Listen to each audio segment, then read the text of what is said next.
Breaking news చూస్తున్నారు. Hero Raj Tarun పై Narsingi PS లో case నమోదైంది. లావణ్య ఇచ్చిన ఆధారాలతో ఎఫ్ఐఆర్ నమోదు చేశారు పోలీసులు. 10 ఏళ్ల నుంచి తాము కలిసే జీవిస్తున్నామని, పెళ్లి కూడా చేసుకున్నామని చెబుతోంది లావణ్య. రాజ్ తరుణ్ తనకి అబార్షన్ చేయించాడని లావణ్య ఆరోపిస్తోంది. అబార్షన్ మెడికల్ డాక్యుమెంట్లను పోలీసులకు ఇచ్చింది లావణ్య. రాజ్ తరుణ్ పై 420, 506 అలాగే 493 సెక్షన్స్ కింద కేసు నమోదైంది. సెక్షన్ 493 నమోదుతో చిక్కుల్లో రాజ్ తరుణ్ పడ్డారా అంటే అవుననే మాట వినిపిస్తోంది. నాన్ బెయిలబుల్ సెక్షన్స్ కావడంతో అరెస్టు తప్పదా అంటే అవుననే మాటే వినిపిస్తోంది. ఇక 493 సెక్షన్ కింద 10 ఏళ్ల పాటు జైలు శిక్ష పడే అవకాశం ఉంది. దాంతోపాటు 493 సెక్షన్ అంటే మోసపూరితమైన పెళ్లి చేసుకోవడం అని అర్థం. దీనికి సంబంధించి ఈ నేపథ్యంలో రాజ్ తరుణ్కి సంబంధించి ఇప్పుడు చిక్కుల్లో పడ్డాడా అంటే కనుక అవుననే మాట వినిపిస్తోంది. హీరో రాజ్ తరుణ్ పై నార్సింగి పిఎస్లో కేసు నమోదైంది. లావణ్య ఇచ్చిన ఆధారాలతో ఎఫ్ఐఆర్ నమోదు చేశారు పోలీసులు. 10 ఏళ్ల నుంచి తాము కలిసే జీవిస్తున్నామని, పెళ్లి కూడా చేసుకున్నామని చెబుతోంది లావణ్య. ఈ నేపథ్యంలో రాజ్ తరుణ్ తనకి అబార్షన్ చేయించాడని లావణ్య ఆరోపిస్తోంది. అబార్షన్ మెడికల్ డాక్యుమెంట్లను పోలీసులకు ఇచ్చింది లావణ్య. రాజ్ తరుణ్ పై 420, 506, 493 సెక్షన్స్ కింద కేసు నమోదైంది. ఈ నేపథ్యంలో ఇంకా ఎటువంటి అంశాలను ఆ ఎఫ్ఐఆర్లో పొందుపరిచింది, దాంతోపాటు ఇంకా ఎటువంటి అంశాలు, ఎటువంటి ప్రూఫ్స్ని పోలీసులకు ఇవ్వడం జరిగింది లావణ్య. తెలుసుకుందాం. మా ప్రతినిధి పెట్రీషియా అప్డేట్స్ అందించేందుకు లైవ్లో సిద్ధంగా ఉన్నారు. పెట్రీషియా, ఎటువంటి డాక్యుమెంట్స్ని, ఎటువంటి ఆధారాలని పోలీసులకు ఇచ్చింది, అట్ ద సేమ్ టైం ఎటువంటి అంశాలని ఆ ఎఫ్ఐఆర్లో పొందుపరిచింది లావణ్య? ఎస్, ఏదైతే ఈరోజు ఎఫ్ఐఆర్ అయితే నమోదైంది. రాజ్ తరుణ్ పైన నార్సింగ్ పోలీస్ స్టేషన్లో కేసు అయితే పెట్టడం జరిగింది. ఈరోజు కొత్తగా ఏదైతే డ్రాఫ్ట్ చేసి మరి కొన్ని సెక్షన్ల పైన కేసు అయితే నమోదు చేయడం జరిగింది. మనతో పాటు లావణ్య మరియు అడ్వకేట్ దిలీప్ సుకరా ఉన్నారు. అదేవిధంగా నన్ను అబార్షన్ చేశారు, మెడికల్ రిపోర్ట్స్ కూడా పోలీసులకి తను సబ్మిట్ చేయడం అయితే జరిగింది. పూర్తిగా టెక్నికల్ ఎవిడెన్స్ కూడా తను సబ్మిట్ చేసింది. ఒకసారి మాట్లాడే ప్రయత్నం చేద్దాము.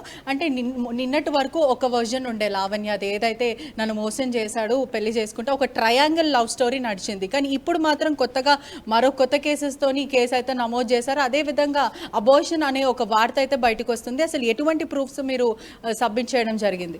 First of all, triangle love story అనేటువంటిది రాజ్ తరుణ్ సృష్టించినటువంటి ఒక నీచమైనటువంటి చర్య. రాజ్ తరుణ్ ఇల్లేమి అమీర్పేట లేకపోతే కింగ్కోటిలో లేదండి, కోకాపేటలో ది ప్రీమియం గేటెడ్ కమ్యూనిటీలో ఉంది. అందులోకి వెళ్ళాలి అంటే ఎవరన్నా రాజ్ తరుణ్ సెలకు వచ్చినటువంటి ఓటీపీతో వెళ్ళాలి. ఈ అమ్మాయి బయటికి వెళ్ళి కాదు, ఇంటికే డైరెక్ట్గా మస్తాన్ సైజ్ కలిసినని చెప్పినటువంటి ఆ ప్రబుద్ధుడు ఈ రోజు దాకా పోలీసు వారికి కానీ మీడియా వారికి కానీ ఎప్పుడు వచ్చాడు, ఏ ఫుటేజీల్లో వచ్చాడు అనేటువంటిది చెప్పలేకపోయాడు. నేరుగా ఈ అమ్మాయి తల్లిదండ్రులు నిలదీయగా నేనేదో తాగేసిన మైకంలో అలా అన్నానులే, నువ్వు ఒక్కదానివే కలవలేదులే, అందరూ ఉన్నప్పుడే ఫ్రెండ్ కింద వచ్చాడులే, నీ ఫ్రెండ్ కింద వచ్చాడని తను ఒప్పుకున్నటువంటి ఆడియోలు కూడా సదరు పోలీసు వారికి ఇవ్వడం జరిగింది. ఇక ట్రయాంగిల్ లవ్ స్టోరీ అని ఎవరి విషయంలోనూ మాట్లాడలేం. కేవలం రాజ్ తరుణ్ మాల్వి మల్హోత్రాన్ని తీసుకొచ్చాడు. రాజ్ తరుణే తన తప్పును కప్పుపుచ్చుకోవడానికి మస్తాన్ సాయి అనేటువంటి వ్యక్తిని తెర మీద తీసుకొచ్చాడు. 14 సంవత్సరాల ప్రయాణంలో 11 ఏళ్ల పెళ్లి ప్రయాణంలో ఇది not even live in relationship. Live in అని చెప్పి అతను మాట్లాడుతున్నాడు. అతనే స్వయంగా చేసిన చాటింగుల్లో నాకు విడాకులు ఇస్తే నీకు విల్లా ఇస్తానని మాట్లాడిన మాటలు కూడా పోలీసు వారికి ఇవ్వడం, ఎవిడెన్స్ యాక్ట్ కింద వారు దాన్ని నమోదు చేసుకోవడం, కావాల్సినటువంటి వివరాలన్నీ కూడా సబ్మిట్ చేసింది. ఈ అమ్మాయికి వచ్చినటువంటి ప్రెగ్నెన్సీ కానీ అది మిస్క్యారేజ్ అయ్యిందా, బలవంతం విధానంలో అమ్మాయి తీయించుకుందా, ఏం జరిగిందనేటువంటి పూర్తి స్థాయి ఆధారాలు అనేటువంటివి మేము పోలీసు వారికి సబ్మిట్ చేయడం జరిగింది. దాని తాలూకు ఏదైతే ఎవిడెన్స్, మెడికల్ ఎవిడెన్సే కానీ లేకపోతే ఆధారాలు, ట్రాన్సాక్షన్స్ కానీ, రాజ్ తరుణ్ పేమెంట్ చేశాడు, ఇవన్నీ సబ్మిట్ చేశారా? మొత్తం అన్నీ చేసామండి.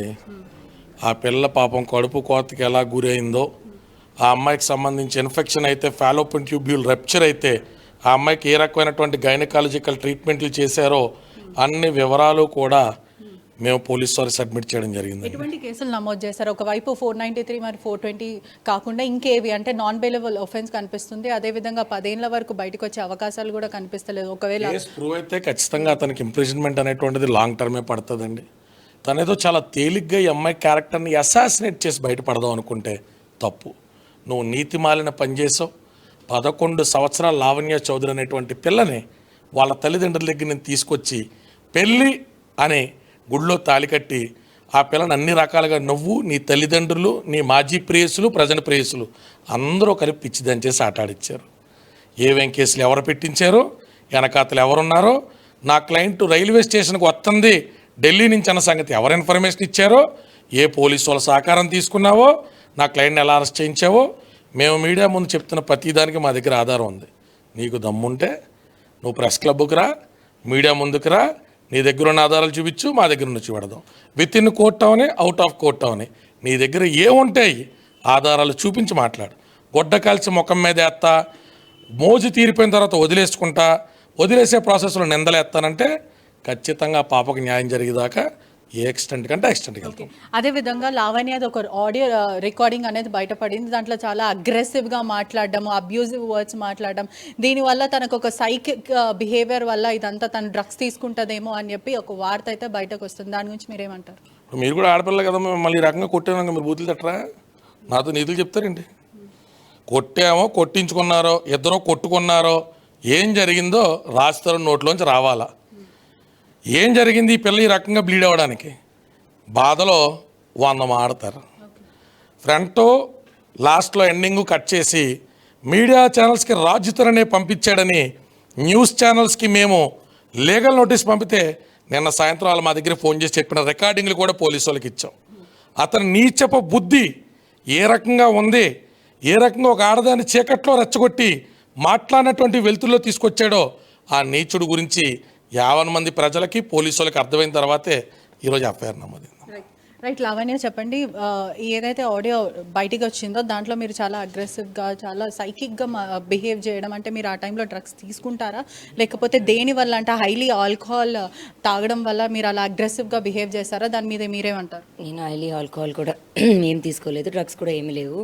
ఇంకా మీరు చూసినట్టయితే నా అక్కడ చెంపపైన ఇక్కడ ఉబ్బి జరిగింది. నేను డెంటిస్ట్ దగ్గరికి వెళ్ళి అప్పుడే నా టూత్ కూడా తీయించుకొని ఏదో వచ్చాను.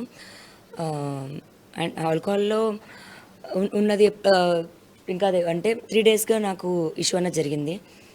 ఆ కాల్లో వాడు ఒక పాట గురించి మెన్షన్ చేస్తూ ఉంటాడు. వాళ్ళ ఫ్రెండ్స్ ముందు అబ్యూజివ్గా పాట పాడడం జరిగింది. అది నేను పర్సనల్గా తీసుకొని చాలా హర్ట్ అయ్యాను.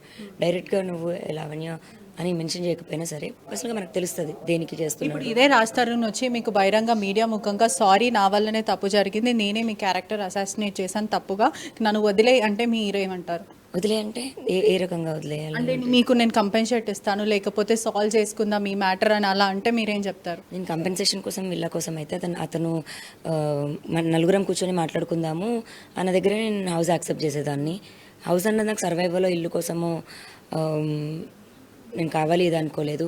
ఇది నాకు వద్దు అని నేను మమ్మీని వచ్చేస్తానంటే నా తల్లిదండ్రులు తీసుకుంటారు, నన్ను వెళ్ళిపోయేదాన్ని. కానీ నాకు మనిషి అతన్ని నమ్మి నేను ఉన్నాను, కెరియర్ కూడా వద్దనుకున్నాను. నేను సంపాదిస్తున్నాను కదా, నేను చేసుకుంటాను కదా, పని వద్దు అని అతను మానిపించాడు నాతో అన్ని. నేను ముందు నుంచి కూడా కష్టపడే మనిషిని, ఇటు చదువుకుంటూ కూడా పార్ట్ టైం జాబ్ చేస్తూ, సింగపూర్లో ఉన్నా కూడా పార్ట్ టైం జాబ్ చేస్తున్న మనిషిని, నేను ఖాళీగా ఉండే మనిషిని కాదు. అలాంటి నాతో కెరియర్ అన్నది ఆపించాడు. బట్ ఇంట్లో పని అయితే నేను ఇంట్లో అలాగే చేసుకునేదాన్ని. ఇంటి పనికి కూడా వాల్యూ ఇవ్వలేదు. నేను ఇల్లు చూసుకున్నాను అన్నదానికి కూడా వాల్యూ ఇవ్వలేదు. నువ్వేమీ చేయలేవు, చేతగాని దానివి అన్నది, ఇవన్నీ నాకు ఇంకా ఇన్సల్ట్ ఇవన్నీ అయ్యాయి. కాబట్టి మాల్వి మల్హోత్రా కూడా నిన్న జూబ్లీ హిల్స్ పోలీస్ స్టేషన్లో కంప్లైంట్ చేయడం అయింది. దాని మీద ఏమంటారు? ఒకవేళ అమ్మాయి కంప్లైంట్ చేస్తుంటే నేను వాళ్ళ బ్రదర్కి చేసిన మెసేజెస్ వల్లే చేస్తుంటుంది. నేను వాళ్ళ బ్రదర్కి మెసేజ్ చేశానని నేనే ఒప్పుకుంటున్నాను. వాళ్ళ రిలేషన్షిప్ అన్నది ఒక దగ్గర ఆగట్లేదు, అది నా పైకి పడుతుంది. ఎంత పడుతుందంటే మీరు అది ఇప్పుడు దెబ్బలు కూడా చూస్తే, అండ్ నన్ను ఇంట్లో నుంచి వెళ్ళిపోవడం కానీ చంపడం గురించి. రాజు మిమ్మల్ని అసాల్ట్ చేశాడంటే కొట్టడం జరిగిందా మిమ్మల్ని? జరిగిందండి. ఇంకా నేను అన్నీ ఇప్పుడు ఏది చెప్పినా నాకు అది రివర్స్లో అవుతుంది. కోర్టుకైతే పోలీసులకైతే అన్నీ సబ్మిట్ చేశాము. మీడియాకి ఇప్పుడు నిజం చెప్తే మీడియాకి హెల్ప్ చేస్తారు అనుకున్నవి కూడా రివర్స్ అయ్యి నాకు అవుతున్నాయి. ఇప్పుడు అదే మీడియాకి నేను మాల్వీది ఎవిడెన్స్ ఇవ్వడంతో ఇంకా రివర్స్ అయ్యాడు Raju. And Malvi will not leave కదా, రాజ్కి ప్రెషర్ ఇస్తుంది. ఆమె ఇష్యూని మనిషిని వదిలేస్తేనే నాకు. ఓకే, మీరు ప్రధానంగా రాజ్ దగ్గర నుంచి ఏం కోరుకుంటున్నారు? ఒకవైపు పోలీసులే కానీ ఒకవైపు కోర్టు నుంచి అసలు మీ ప్రధానంగా ఏం కోరుకుంటున్నారు? నిజంగా నాకు మనిషే కావాలి అనే కోరుకున్నాను నేను. కానీ వద్దు అని నన్ను ఈ పరిస్థితి దాకా తీసుకొచ్చాడు. మరి వద్దు అన్న వాటికి, ఇలా చేసిన వాటికి చట్టపరంగా ఏమున్నాయో అవే జరగాలని శిక్ష పడాలి అని మీరు కోరుకుంటున్నారా? మరి డ్రగ్స్ దాంట్లో మరి నేను ఇన్వాల్వ్ చేసి మరి నేను జైలుకి వెళ్ళొచ్చాను.